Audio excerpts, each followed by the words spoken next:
మోదీ సర్కార్ చివరి బడ్జెట్లోనూ ఏపీకి ద్రోహం చేసిందని సీఎం చంద్రబాబు ఆవేదన వ్యక్తం చేశారు.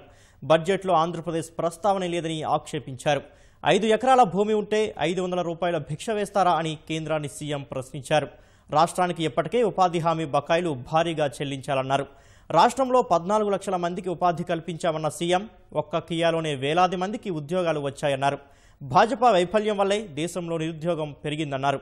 నిన్న అసెంబ్లీ చరిత్రలో నిలిచిపోయే రోజన్న సీఎం ఐకాసా బంద్ విజయవంతమైందని పేర్కొన్నారు. అన్యాయాన్ని నిలదీసేందుకే తీవ్ర నిరసనలు ప్రజలు వ్యక్తపరిచారన్నారు.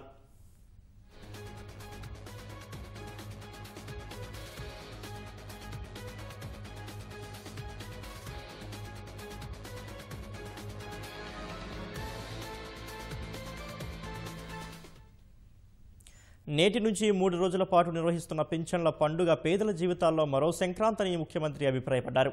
54 లక్షల మందికి 14,000 కోట్లు ఖర్చు చేస్తున్నామన్న సీఎం 94 లక్షల మంది మహిళలకు 10,000 కోట్ల రూపాయలతో పసుపు కుంకుమ ఇవ్వనున్నట్లు తెలిపారు.